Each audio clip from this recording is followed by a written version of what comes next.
And now to finish this effect for the lighthouse, we need to add a couple of lights that are being sent out by this lighthouse. So let's just click off the animation holder for a second. Okay, back into the project window. We don't need the timeline at the moment. Let's just click Game Object, Light, and we're going to create a new spotlight. Okay, that creates it there. Let's just get relatively close to this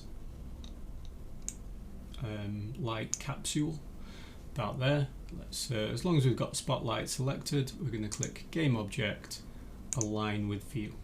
Okay, there we go. And it sort of puts the spotlight into the right position. Now we're going to rotate it so that it's looking out, and we're also going to rotate it down slightly. And then let's move this back into the capsule itself. Now you may need to check this from multiple angles to make sure that it's correctly aligned. Just going to rotate it so it's looking more in the proper direction of this. Now the reason why we want to angle it down slightly is that we don't want the lights to be right up in the air. We actually want it to be illuminating the ground. Okay, so I think that one looks pretty good. Just double check it from all angles. Yep.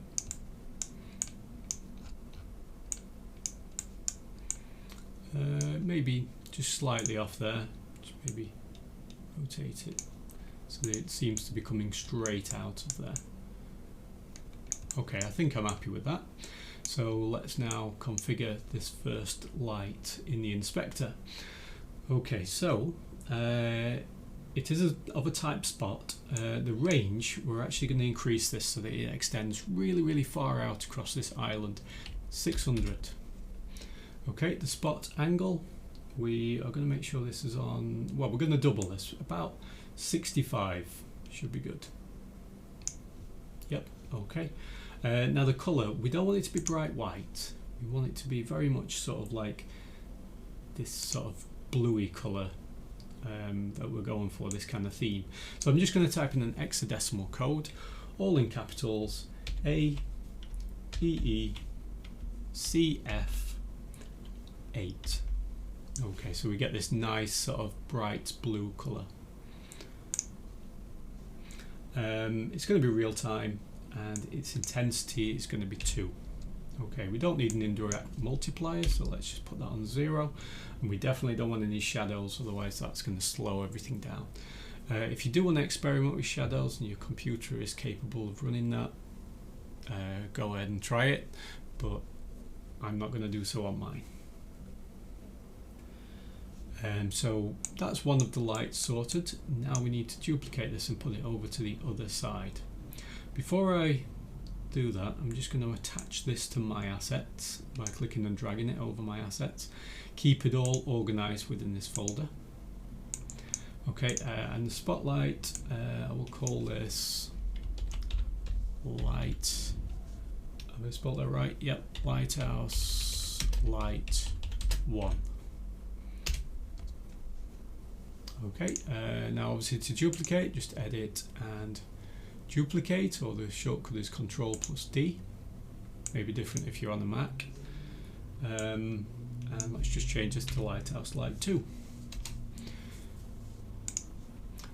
Now we do need that to be on the other side, so I'm just going to change this from local to global.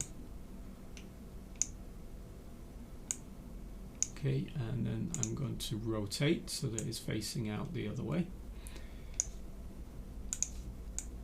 Once again, check it from all angles. As you can see, it's nowhere near.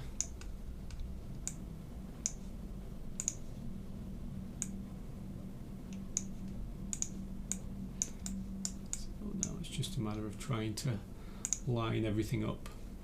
Okay, I'm going to change this back to local again.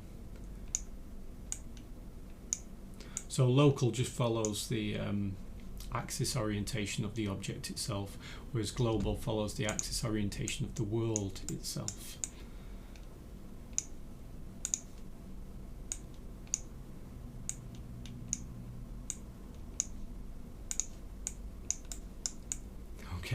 This one's a little bit more difficult.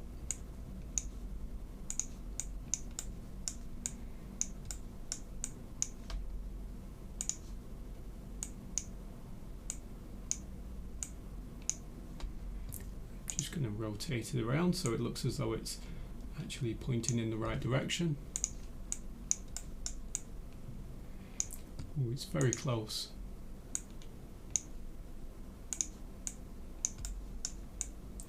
I think that has got it. Okay, great. So it's in the right place. Now, those settings are exactly the same as the other lights, which is exactly what we want. All we need to do now is take both Lighthouse 1 and Lighthouse 2, hold both of them. We need to drag it over Lighthouse Light Object. What that does, it parents these two lights to this object. So wherever this object goes, the lights will follow. Okay, so as the Lighthouse Light Object is rotating, the lights will rotate as well. Okay, I'm just going to switch on lighting and also the atmospherics for this. Just going to scroll out a little bit and just want to go to the animation holder and timeline, and let's just click play, and now we can start to see those lights traveling around the scene. Okay, and I'm going to do a walkthrough in the next video so that you can see that in real time. Feel free to try this. Press play and see what kind of an effect you get. Okay, so I've just previewed this through the game tab, and I think the rotation is way too fast at the moment. So I'm actually going to slow this down. So I'm going to click on the animation holder, okay, and then click on the Lighthouse rotation. Instead of 0.5 under the speed multiplier, I'm going to change that to 0.2, and in that way it's going to extend that animation out, and it's going to be much slower. So if I were to play this now, we can see that it's going much slower as it rotates around, which gives it more of a kind of a realistic element.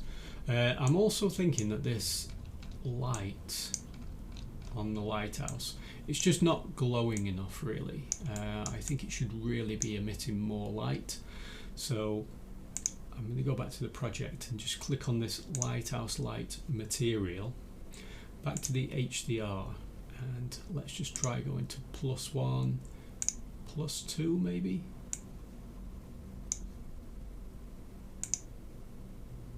Okay, this one, I think.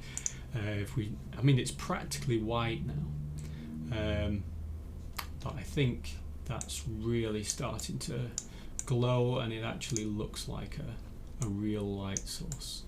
Okay, I think that looks quite nice there. It needs to be kind of believable that light is coming out there. Now the actual lights themselves, I don't want them to have any kind of you know, I don't want you to be able to see the cone of light, so I don't want it to be volumetric light. I just want to see the effects of it, but I want it to be believable that this is a light.